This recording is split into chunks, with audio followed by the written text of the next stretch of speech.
नमस्कार दोस्तों, आज हम लोग बात करेंगे सिंधु सभ्यता के विस्तार के बारे में कि सिंधु सभ्यता कितने देशों में फैली हुई थी। एक बड़े आश्चर्य की बात है कि जो सभ्यता अफगानिस्तान से लेकर पाकिस्तान और भारत तक फैली हुई थी, इसका डेवलपमेंट इतना बेहतरीन तरीके से कैसे हुआ। अगर सिंधु सभ्यता के नगर नियोजन के बारे में यानी नगर निर्माण के बारे में समझेंगे तो यहाँ पर नालियों की जितनी उत्तम व्यवस्था थी, घरों के पानी निकलने की नालियों की जितनी उत्तम व्यवस्था थी, इतना दुनिया की किसी भी सभ्यता में बेहतरीन तरीका नहीं दिखाई पड़ता है। और आज भी हिंदुस्तान में वैसी नालियाँ नहीं देखने को मिलती हैं। तो क्या है, कौन सा मुद्दा है, कितने बड़े क्षेत्र में फैली हुई थी, इस क्लास में हम इसको जानने का प्रयास करेंगे और यहाँ से कौन कौन सी चीज़ें प्राप्त हुई और परीक्षा में कौन कौन से प्रश्न पूछे जाते हैं, इन सब पर हम लोग विस्तार से डिस्कशन करेंगे। तो दोस्तों, यदि आप मेरे चैनल पे बने हुए हैं तो आपसे एक विशेष रिक्वेस्ट है, मेरे चैनल को सब्सक्राइब करिए, लाइक करिए, कमेंट करिए और अपने दोस्तों को भी शेयर कर दीजिए। चलिए आइए बात करते हैं। दोस्तों, मैं आपको ये बताना चाहूँगा कि हमारी क्लास बड़ी विस्तृत तरीके से है। आप एक ही वीडियो को देखकर पूरे कॉन्सेप्ट को क्लियर कर सकते हैं। चलिए बात करते हैं हम लोग सिंधु सभ्यता के विस्तार के बारे में। तो इसमें हम लोग पढ़ेंगे कि सिंधु सभ्यता का विस्तार क्या था, मतलब कहां कहां पर ये सभ्यता फैली हुई थी। तो ये अफगानिस्तान, पाकिस्तान और भारत तक फैली हुई थी। अब इन देशों में कहां तक फैली थी ये समझने का विषय है। तो प्रारंभ में जो खुदाई से स्थल मिले हैं वो मिले हैं सिंधु नदी के किनारे। अब आपको सिंधु और उसकी सहायक नदियों के किनारे, तो आपको हम सिंधु नदी ऐसे दिखाते हैं कि ये सिंधु नदी है और अरब सागर में गिर जाती है। यहाँ पे झेलम है, चिनाब है,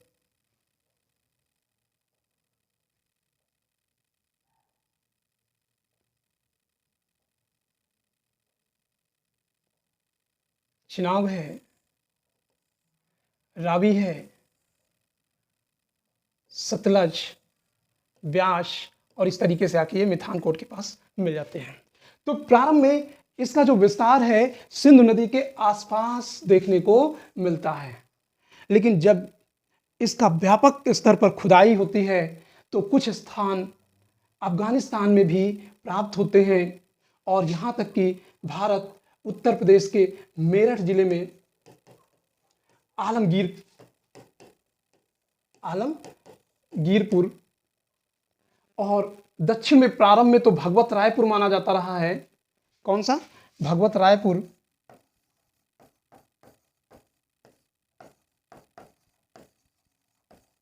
लेकिन बाद में इसका विस्तार दक्षिण में दैमाबाद तक हो गया।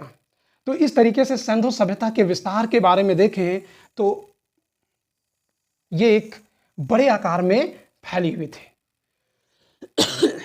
तो प्रश्न ये पूछा जाता है कि सिंधु सभ्यता का उत्तरतम बिंदु कौन सा है, सिंधु सभ्यता का दक्षिणतम बिंदु कौन सा है और सिंधु सभ्यता का पूर्वी बिंदु कौन सा है और पश्चिमी बिंदु है कौन सा है और इसका आकार कौन सा है, ये किस आकार में ये सभ्यता फली फूली थी।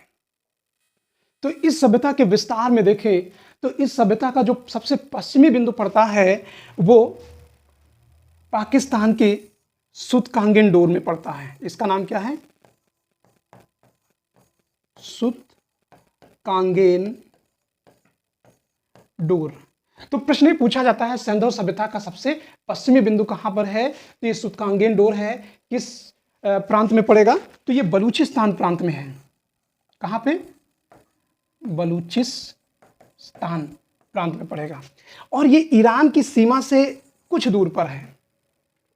उसके बाद अगर हम इसका सबसे पूर्वी बिंदु देखें तो इसका सबसे पूर्वी बिंदु यूपी में, कहां पर? यूपी में मेरठ एक जिला है और यहीं पर एक स्थल है जिसका नाम है आलमगीरपुर। आलमगीरपुर। फिर पूछा जाता है कि ये किस नदी के किनारे बसा हुआ है, तो यहाँ ये नदी है हिंडन नदी। कौन सी नदी है? हिंडन नदी। तो यहाँ पर हिंडन नदी है, इसी के किनारे आलमगीरपुर पड़ता है। जबकि सुतकांगेन डोर ये, हाँ, फिर हम उत्तर का सबसे उत्तरी बिंदु देखते हैं इस सभ्यता का, यानी सिंधु सभ्यता का जो सबसे उत्तरी बिंदु था, इसका नाम है मांडा। मांडा कहां पे पड़ेगा? तो ये झेलम नदी के किनारे पड़ेगा। तो झेलम नदी कहां पर है? इसी जम्मू कश्मीर में। तो यहां पर नदी का नाम क्या है?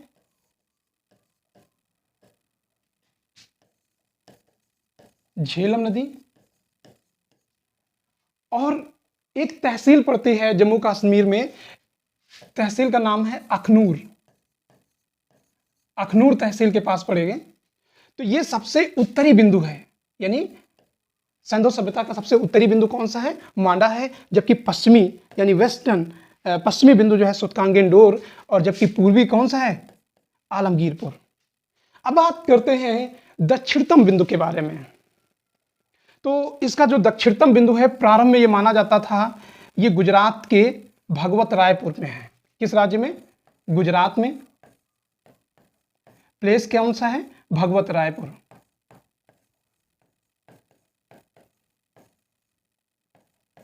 लेकिन बाद में खुदाई हुई तो इसका विस्तार गुजरात के दक्षिण में महाराष्ट्र तक हो जाता है।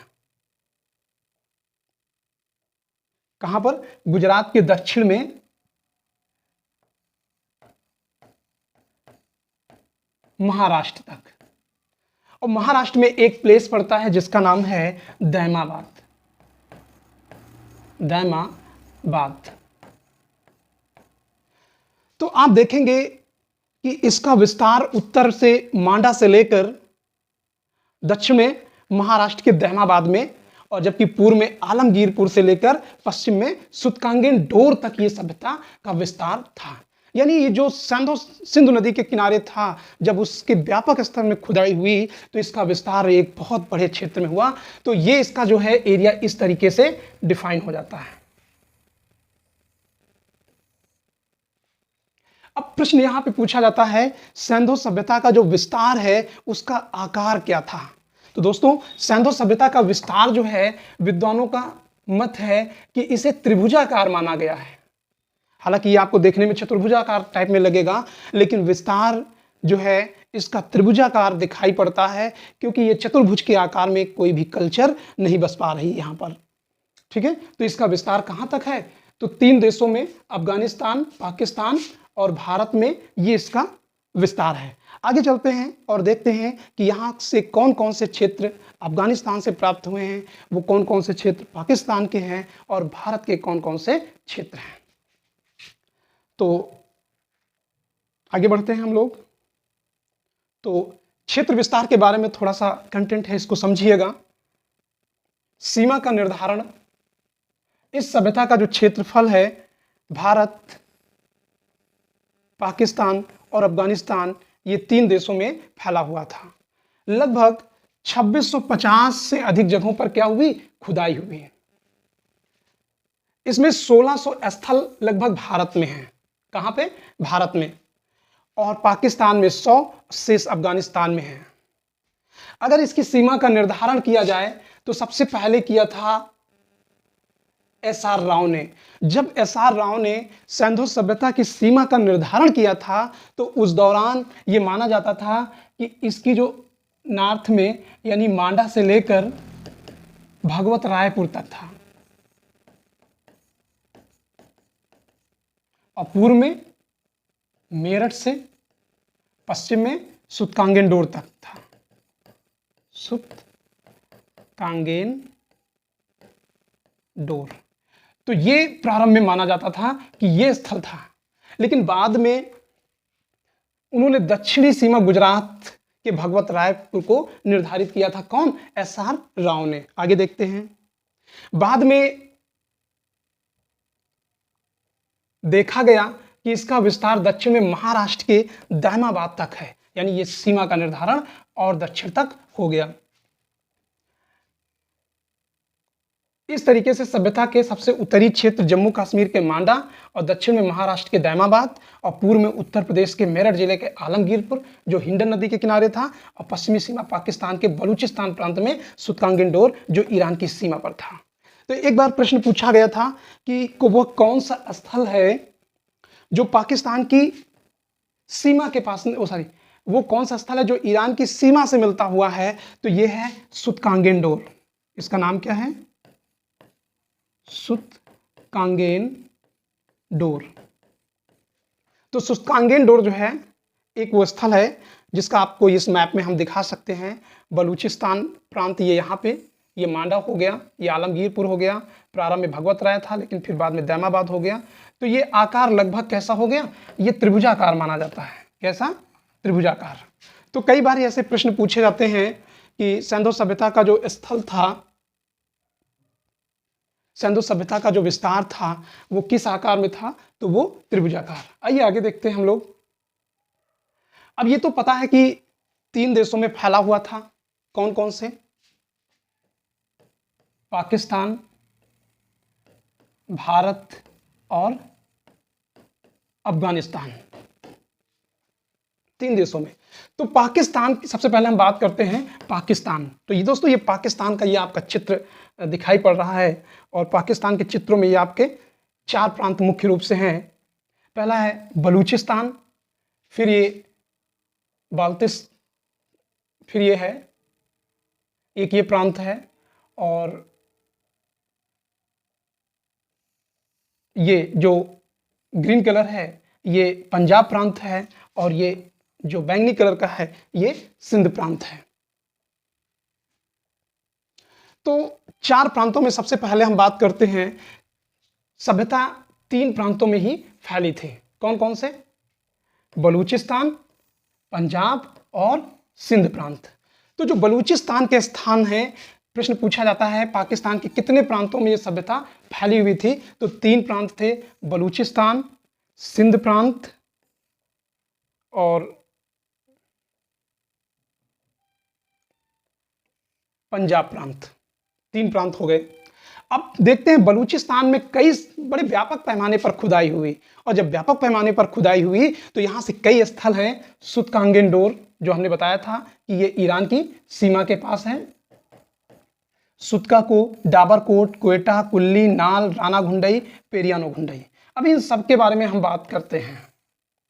तो ये जितने भी स्थल हैं कहां पे हैं? बलूचिस्तान प्रांत में। यानी ये देखिएगा, देखिए ये ग्वादर बंदरगाह है यहाँ पर, इसका बड़ा फेमस है। उसके बाद हम सिंध प्रांत के बारे में बात करते हैं। तो सिंध प्रांत में मोहनजोदाड़ो है, चहुंदड़ो है, कोटदीजी है, आमरी है और अली मुराद है। और पंजाब प्रांत में हड़प्पा, गनवेरी माला, रहमान डेरी, सरायखोला और जलीलपुर। अब हम लोग एक एक स्थलों पर देखते हैं और इनकी क्या अपनी विशेषता रही है। सबसे पहले देखते हैं बलूचिस्तान प्रांत में कौन सा स्थल है? सुतकांगेंडोर। प्रश्न यहां से बनता है कि वो कौन सा स्थल है जो ईरान की सीमा के पास था? तो ये ईरान की सीमा के पूर्व में अरब सागर के उत्तर में किस नदी के किनारे था? दाशक नदी के किनारे। और दोस्तों अब यहां पर ये नदी है ऐसे करके, अब ये इसमें दिखाई नहीं पड़ रहा कलर में। तो इस नदी का नाम क्या था? दाशक नदी। तो ये यहां पर प्लेस इसका नाम लिखे दे रहे हैं, सुतकांगेंडोर। और किस नदी के किनारे था? और इस नदी का नाम था दाशक। तो प्रश्न पूछा जाता है सुतकांगेंडोर किस नदी के किनारे था? तो वो है दाशक नदी के किनारे। ये मकरान तट, देखिए दोस्तों मकरान तट जो है पत्थरों के लिए जाना जाता है। तो ये मकरान तट है, यानी अरब, ये नीचे जो आसमानी कलर है यानी ब्लू कलर है ये अरब सागर है। देखिए यहाँ पे लिखा हुआ है अरब सागर। तो ये मकरान तट है, यहाँ पर ये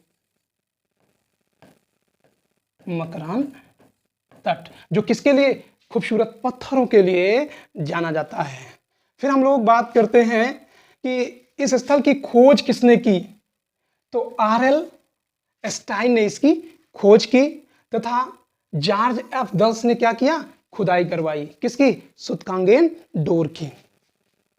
यहां से जाहिर सी बात है बंदरगाह प्राप्त हुआ है। क्यों? क्योंकि समुद्र के किनारे था और सिंधु सभ्यता में जो भी स्थल समुद्र के किनारे थे वहां से अधिकांशतः बंदरगाह जरूर मिला है। तो बंदरगाह, दुर्ग और निचला नगर। दोस्तों दुर्ग में जो है संभवतः शासक वर्ग रहता था। कौन सा? शासक वर्ग। और निचले नगर में कौन रहता था? संभवतः आम जनता रहती थी, यानी आम लोग। उसके बाद दूसरा बलूचिस्तान का प्रांत स्थल है सुतका कोह। ये सुतकांगेन डोर से 130 किलोमीटर सादी कौर नदी के, मतलब ये और इधर की तरफ है। और इसका नाम क्या है? सुतकांगेन डोर। नदी कौन सा है? सादी कौर नदी के तट पर स्थित है। उसके बाद डाबरकोट। डाबरकोट के भी बारे में पूछा जाता है, किस नदी के तट पर स्थित थे? तो ये छोब नदी के तट पर स्थित थे। बलूचिस्तान के अन्य स्थलों में इधर नाम बताए गए हैं, क्वेटा, कुल्ली, नाल, राना घुंडई और पेरियानो घुंडई। इधर भी लिख दिया गया है, क्वेटा, कुल्ली, नाल, राना घुंडई, पेरियानो घुंडई, सूर जंगल, कौदानी। ऐसे कई स्थल हैं जो आपको बताए गए हैं। उसके बाद पाकिस्तान का अगला प्रांत आता है और इसका नाम है सिंध प्रांत। कौन सा प्रांत? सिंध प्रांत।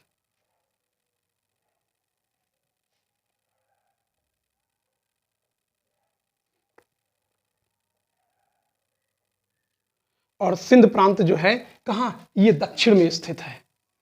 ये पाकिस्तान का सिंध प्रांत है और यहाँ पर कई स्थल हैं, इनके बारे में हम देखते हैं। तो सिंध प्रांत का सबसे महत्वपूर्ण स्थल है मोहन जोदड़ो या मोहन जोदाड़ो। इसका शाब्दिक अर्थ है मृतकों का टीला। प्रश्न पूछा जाता है कि मृतकों का टीला कहाँ से मिला है। अभी इसके बारे में हम और आगे चल के विस्तार से बात करेंगे।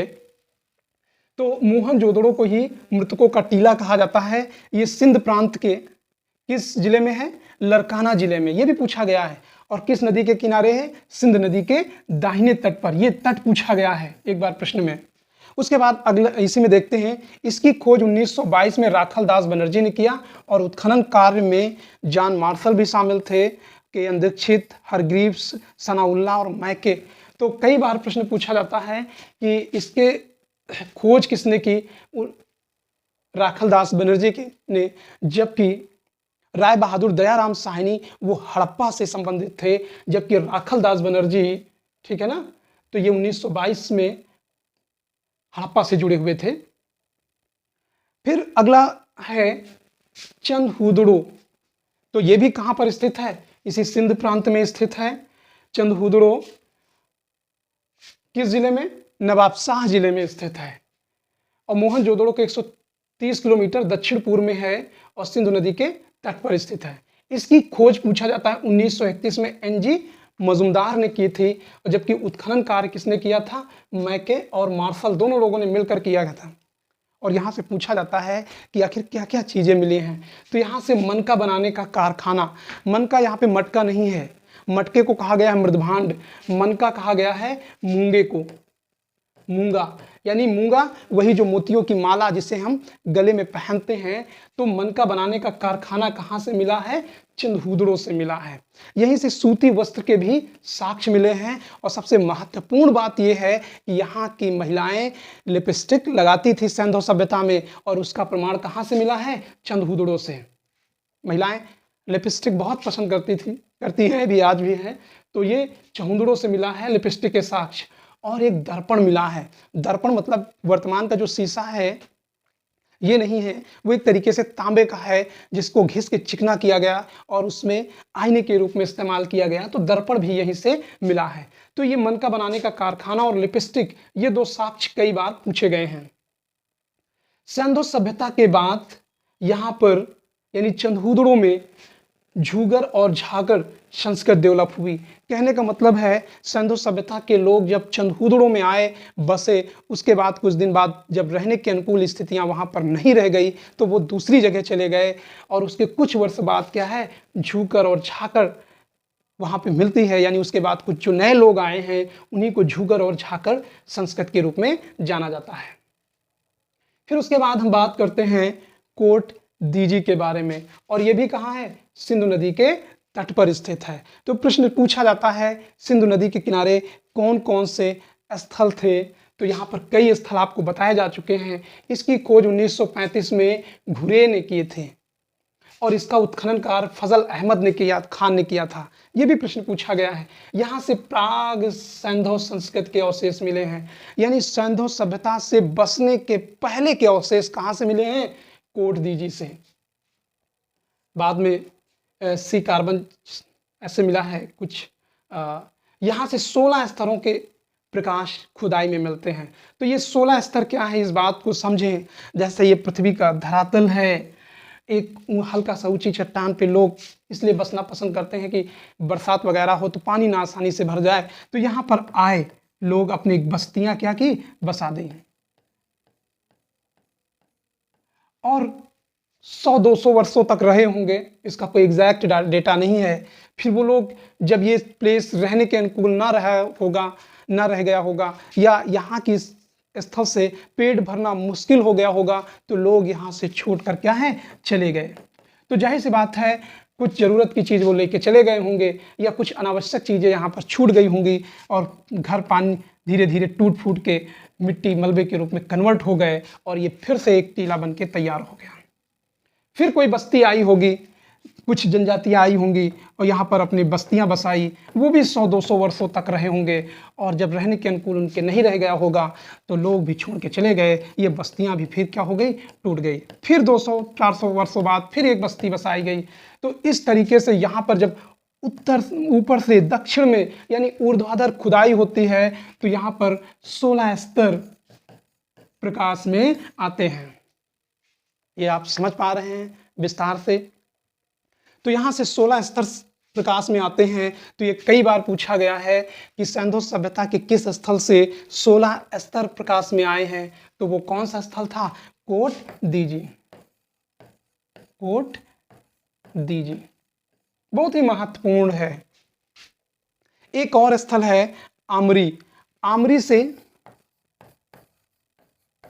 आमरी से भी प्राग सैंधव यानी सैंधव सभ्यता के बसने से पहले जो लोग आए थे उनका साक्ष्य यहां से मिलता है। आगे हम लोग बात करते हैं। अब हम लोग बात करते हैं पंजाब प्रांत। तो दोस्तों पंजाब आपको दो दिखाई पड़ते हैं। पंजाब एक बड़ा प्रांत था, लेकिन जब 1947 में देश का विभाजन हुआ तो आधा प्रांत पाकिस्तान में चला गया और आधा प्रांत हिंदुस्तान में रहा। तो जो पश्चिमी पंजाब था वो पाकिस्तान में चला गया क्योंकि वहाँ पर मुस्लिम बाहुल्य थे, और जो पूर्वी पंजाब था ये भारत में ये सिख समुदाय का बाहुल्य था, तो ये हिंदुस्तान में रहा। तो हड़प्पा जो है ये पंजाब प्रांत में पड़ेगा और यही वो स्थल है जो सबसे पहले खोजा गया स्थल है, और इसी कारण इसका नाम क्या पड़ गया, पूरी सभ्यता का नाम ही हड़प्पा सभ्यता नाम बताया गया। क्यों? क्योंकि वैज्ञानिक दृष्टिकोण यही कहता है कि जो स्थल सबसे पहले खोजा जाए नाम उसी के आधार पर हो। ठीक है, तो हड़प्पा ये पहला हड़प्पा जो ये एक स्थल था कहाँ पर, पंजाब प्रांत में। इसका मांटगोमरी जिला या साहिवाल जिले के रावी नदी के तट पर स्थित था। तो कई बार प्रश्न पूछा जाता है कि हड़प्पा किस नदी के किनारे स्थित था, तो हड़प्पा रावी नदी के किनारे स्थित था। तो हड़प्पा के ध्वंसावशेषों के बारे में सबसे पहले जो लिखने वाला था वो चार्ल्स मैसोन था। पिछली वीडियो में आपको यहाँ पर बताया गया है कि आप इसको समझिएगा। 1921 में इसकी खोज राय बहादुर दयाराम साहनी ने किया है। देखिए दोस्तों, कहीं कहीं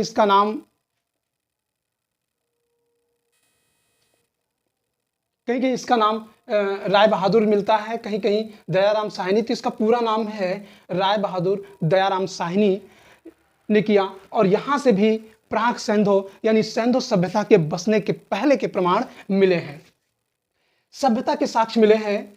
यहाँ से नगर निवेश मतलब नगर को जो बनाया जाना है, अन्नागार, अनाज कूटने के वृत्ताकार चबूतरे और श्रमिक आवास और समाधियां, ये पूछे गए हैं कि ये कहाँ से मिले हैं। कौन सा?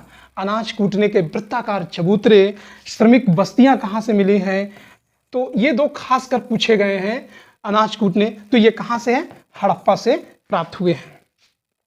पंजाब प्रांत का जो दूसरा स्थल है इसका नाम है गनवेरी माला। तो ये भी गनवेरी माला जो है कहां पर है, ये पंजाब प्रांत में स्थित भवालपुर जिले में है। इसकी खोज पाकिस्तान के पुरातत्व विभाग ने की है। ठीक है ना। तो ये भी पूछा गया है। सिंधु सभ्यता के स्थलों में ये सबसे बड़ा स्थल है। ध्यान दीजिएगा, यदि आपसे पूछा जाए सिंधु सभ्यता का सबसे बड़ा भारतीय स्थल, तो वो है राखीगढ़ी, जो कि उत्तर हरियाणा में पड़ेगा। लेकिन यदि पूछा जाए सिंधु सभ्यता का, तो वो है गनवेरी माला। इसका क्षेत्रफल 250 हेक्टेयर है। यहाँ के अन्य स्थलों में रहमान ढेरी, सरायखोला, जलीलपुर और ये समझता मेहरगढ़, मेंढी, ये स्थल है। और आपका ये पंजाब प्रांत है। तो यहाँ से आपने देखा कि कई ऐसे स्थल हैं जो मिलते हैं।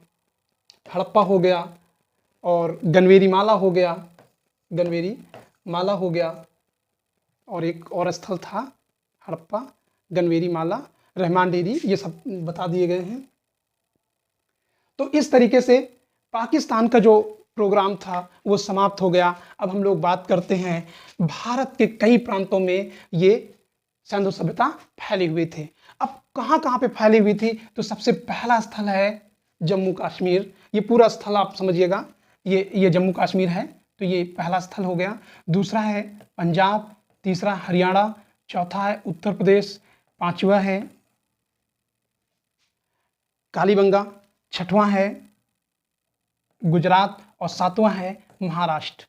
यानी इन क्षेत्रों में, इन प्रांतों में फैली हुई थी। कई प्रांतों में हालांकि अभी खुदाई होगी, अब पूरे भारत को तो खोदा नहीं जाएगा। जहां जहां संभावना बनती है या खुदाई में स्थल मिलते हैं, तो उसी के आसपास के एरिया में खुदाई होती है। तो इन स्थलों में, करीब भारत के इन स्थलों में खुदाई हुई है। तो इनमें सबसे पहले हम बात करते हैं पंजाब प्रांत में। पंजाब ये है आपका 2 नंबर पे। यहाँ पे रूपनगर है, या इसी को रोपड़ वर्तमान में कहा जाता है। तो यहीं पर है पंजाब में। और दूसरा है बाड़ा और तीसरा है संघोल। उसके बाद हम लोग बात करते हैं हरियाणा के बारे में। हरियाणा में कई प्रांत स्थित हैं, बनावली, कुड़ाल, राखीगढ़ी और मिताथल। राजस्थान में 1-2 क्षेत्र मिले हैं, जैसे कालीबंगा। अभी इन सब के बारे में विस्तार से हम लोग चर्चा करते हैं, पहले हम ये देख लेते हैं। और दोस्तों, गुजरात चूंकि समुद्र का किनारा था, ये अरब सागर है, अरब सागर समुद्र मतलब ये गुजरात है, और इसका समुद्र तटवर्ती क्षेत्र था। तो जाहिर सी बात है, ये लोग यानी सिंधुवासी विदेशों से भी व्यापार करते रहे हैं। तो जाहिर सी बात है, गुजरात में इनकी बहुत सारी बस्तियां देखने को मिली हैं, जिसमें से लोथल, रंगपुर, धौलावीरा, सुरकोटडा, मालवण, रोजी, कुंताशी, भगवत रायपुर, देशलपुर। और फिर उत्तर प्रदेश का जो है आलमगीरपुर है, पीछे हमने समझा दिया है। जम्मू कश्मीर का मांडा है। तो अब देखते हैं कि जो भारत है, पंजाब प्रांत का रोपण, इसकी अपनी क्या विशेषता है और इससे कौन कौन से प्रश्न पूछे जाते हैं। तो किस नदी के किनारे है ये रोपण? सतलज नदी के किनारे है। और एक प्रश्न पूछा जाता है कि सिंधु सभ्यता का कौन सा स्थल हिमालय के क्षेत्र में पड़ता है। तो दोस्तों, आपको हम ये समझाने की कोशिश करेंगे कि ये पंजाब प्रांत है और यहां पर शिवालिक की पहाड़ियां हैं। कौन सी? शिवालिक की पहाड़ियां। तो शिवालिक की पहाड़ियों में ही ये बसा हुआ था। कौन सा? रूपनगर या रोपड़। ये प्राचीन नाम है और रोपड़ वर्तमान का नाम है। तो ये शिवालिक की पहाड़ी है, जो कि हिमालय का एक भाग है। किसका है? हिमालय के। ज्योग्राफी में जाके आप वीडियो में देखेंगे तो वहां विस्तार से हमने हिमालय के बारे में समझाया है। आप वहां पे जाके देख सकते हैं प्लेलिस्ट में। इसकी खोज तथा उत्खनन किसने किया? यज्ञदत्त शर्मा ने। तो ये प्रश्न पूछा जाता है कहां पर स्थित है, तो ये शिवालिक की पहाड़ियों में, इसका ध्यान रखिएगा। उसके बाद यहाँ का दूसरा स्थल है बाड़ा। इसकी खोज तथा उत्खनन यज्ञदत्त शर्मा ने ही किया। तो यज्ञदत्त शर्मा यहाँ पे जुड़े हुए थे। और संगोल ये पंजाब प्रांत के लुधियाना में स्थित है। फिर अगला हम देखते हैं हरियाणा। हरियाणा में, हरियाणा प्रांत तो यहाँ से कई स्थल मिले हैं, पीछे हमने डिफाइन किया है। पहला है बनावली, किस जिले में है? हिसार जिले में। किस नदी के किनारे? सरस्वती नदी के किनारे पर स्थित थी। इसकी खोज एवं उत्खनन कार्य किसने किया? रविंद्र सिंह बिष्ट, या इन्हीं को RS बिष्ट के रूप में जाना जाता है।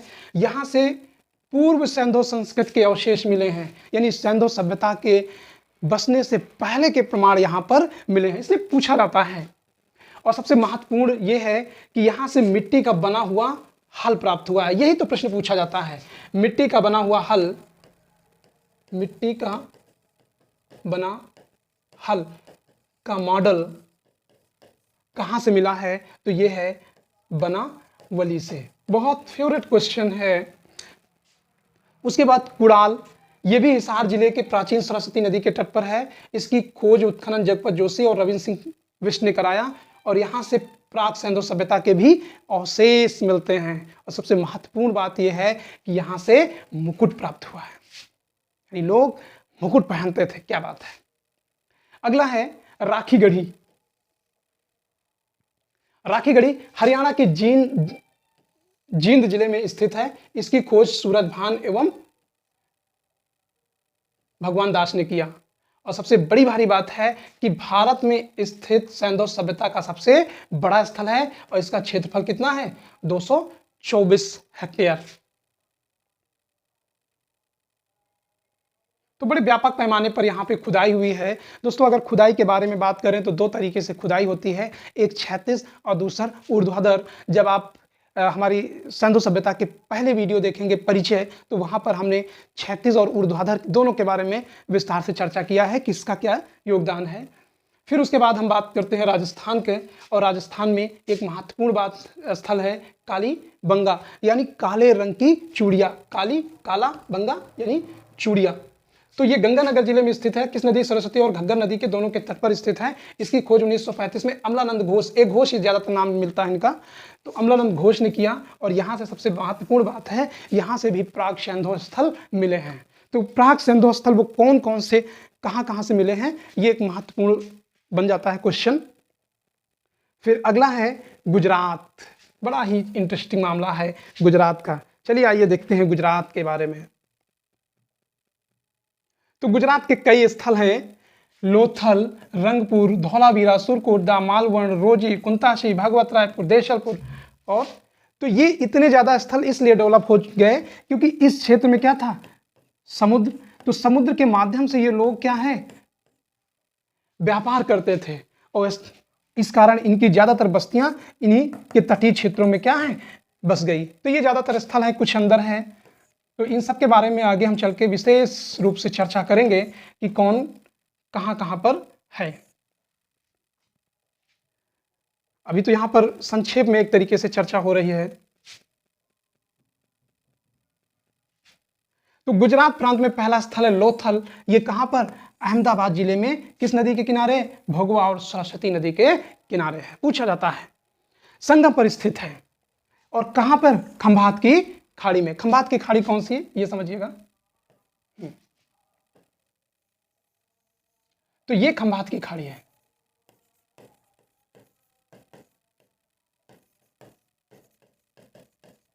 तो यहां ये जो खाड़ी है खंभात की खाड़ी है, और यहीं पर क्या स्थित था? लोथल स्थित था। अब जाहिर सी बात है व्यापारिक स्थल रहेगा तो समुद्र के किनारे रहेगा ही। और ये पूछा जाता है किस नदी के किनारे? तो भोगवा हो गया, सरस्वती नदी के किनारे हो गया।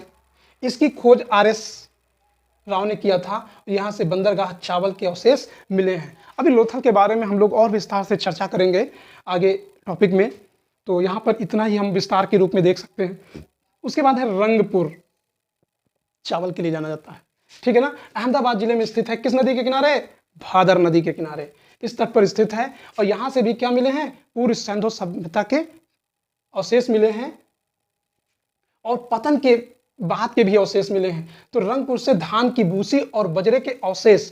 तो यह जो रंगपुर जाना जाता है वो मुख्य रूप से धान की भूसी के लिए जाना जाता है। तो जाहिर सी बात है ये लोग क्या करते थे? चावल उगाते थे। चावल मतलब धान। फिर अगला है धौलावीरा। धौलावीरा से गुजरात के कच्छ जिले में मानहर तथा मानसर नदियों के बीच में स्थित नदियां पूछी जाती हैं। फिर आगे विस्तार से धौलावीरा के बारे में हम नगर नियोजन में पढ़ेंगे। सुरकोटडा, सुरकोतडा। यह स्थल गुजरात के कच्छ जिले में स्थित है। पूछा गया कौन कौन से स्थल कच्छ में स्थित थे, तो धौलावीरा भी हो गया और सुरकोतडा भी हो गया। और सुरकोतडा से घोड़े की हड्डियां प्राप्त मिल हुई हैं।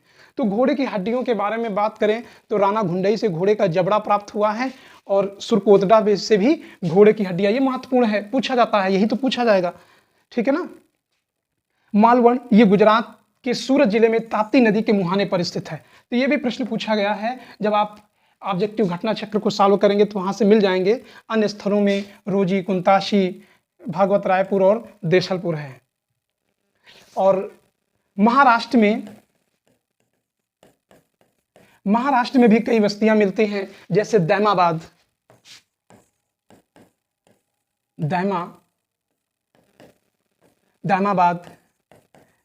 इनाम गांव और कई स्थल हैं जिसके बारे में हम चर्चा आगे करेंगे। और इनकी जो, चूंकि महाराष्ट्र की जो जोरवे संस्कृत थी, वहां पर भी इन चीजों को देखने को मिली थी। वहां पे जोरवे संस्कृत के बारे में बताया गया था। ये सभ्यता नवपाषाण से लेकर सिंधु सभ्यता तक जीवित थी, यानी जोरवे संस्कृत सबसे लंबे समय तक जिंदा रही है। तो वो दैमाबाद से ही संबंधित है। तो वहां पर आप विस्तृत वीडियो जाके पीछे से देख सकते हैं नवपाषाण काल के बारे में। फिर आते हैं उत्तर प्रदेश के बारे में। उत्तर प्रदेश का जो स्थल है आलमगीरपुर, ये मेरठ के यमुना नदी के हिंडन की सहायक नदी है और इस स्थल पर इसकी खोज भारत सेवक समाज ने की है। ये पूछा जाता है। इस और उत्खनन कार्य किसने किया? यज्ञदत्त शर्मा। और यहाँ के अन्य स्थलों में अंबाखेड़ी, बड़गांव और हुलास है। देखिए दोस्तों, एक हुलास है और दूसरा है हुलास खेड़ा। तो जो हुलास है ये सैंधव कालीन है, सैंधव काल का है, या इसी को हड़प्पा कालीन कह सकते हैं। लेकिन जो हुलास खेड़ा है, हुलास खेड़ा, ये लखनऊ के पास है। कहां पर? लखनऊ के पास।